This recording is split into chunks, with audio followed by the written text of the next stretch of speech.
আগরতলা পৌর নিগমের 40 নম্বর ওয়ার্ডে প্রায় 88,30,000 টাকা ব্যয়ে নির্মিত নতুন ওয়ার্ড অফিস ভবনের আনুষ্ঠানিক উদ্বোধন করেন মুখ্যমন্ত্রী অধ্যাপক ডক্টর মানিক সাহা। অনুষ্ঠানে উপস্থিত ছিলেন মেয়র দীপক মজুমদার সহ অন্যান্য অতিথিরা।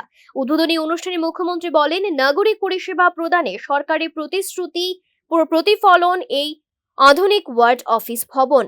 উন্নত পরিকাঠামোর মাধ্যমে সাধারণ মানুষের কাছে আরো দ্রুত ও কার্যকর সরকারি পরিষেবা তুলে দেওয়াই সরকারের লক্ষ্য।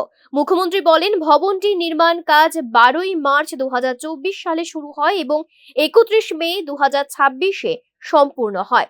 নতুন ভবনে একসঙ্গে ওয়ার্ড অফিস, তহসিল কার্যালয় এবং একটি কনফারেন্স হল থাকায় সাধারণ মানুষকে বিভিন্ন পরিষেবার জন্য আর আলাদা আলাদা জায়গায় যেতে হবে না।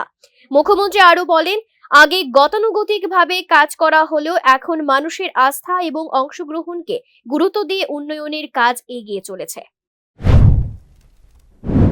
যখনই ডেভেলপ হয় তাতে করে ইজিলি কিন্তু যেটা বলে ইজ অফ ডুইং বিজনেস, দ্রুত যে পরিষেবা দেওয়া এবং ট্রান্সপারেন্টের যে একদম ইজি সহজভাবে যে পরিষেবা দেওয়া এবং তার যে স্ট্যান্ডার্ডাইজেশন মানসম্পন্ন যে পরিষেবা, সেটা কিন্তু আমার মনে হয় আমরা আমাদের এই আগরতলা মিউনিসিপ্যাল কর্পোরেশন বা অন্যান্য যেমন নগর পঞ্চায়েত সব জায়গায় কিন্তু তারপর সাংঘাতিকভাবে আমরা জোর দিচ্ছি।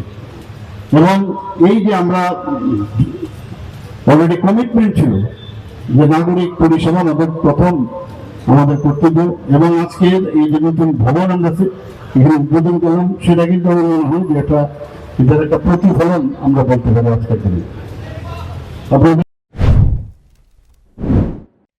মুখ্যমন্ত্রী আরো জানান, শহরের 24টি জলাশয়ের পুনর্নবীকরণের কাজ করা হয়েছে। অনেক জলাশয় এখনো দখল হয়েছিল। জলাশয় এবং শহরের রাস্তা দখলমুক্ত করতে মানুষের সঙ্গে আলোচনা করে আগরতলার মেয়র যে উদ্যোগ নিয়েছেন তার ভূয়সী প্রশংসা করেন মুখ্যমন্ত্রী। কিন্তু কনফিডেন্সে যখন আনা যায়, যেখানে খুব ইজিতে সেই কাজটা হয়, আমি মাননীয় মেয়র সাহেবকে আমি ধন্যবাদ দেবো। এর মধ্যে রাস্তার মধ্যে অনেকে 50 বছর সময় রাস্তা দখল করে, গভর্নমেন্টের রাস্তা দখল করে ব্যবসা করতে, তাদের কনফিডেন্সে রেখে তাদের সাথে কথা বলে খুব ইজিতে আমরা কাজটা করেছি। এইরকম ভাবে মেইন হচ্ছে জনসাধারণের কনফিডেন্স আনা।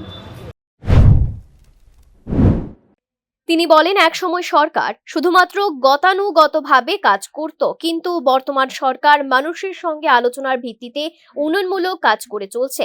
এই কাজ পর্যায়ক্রমে চলতে থাকবে।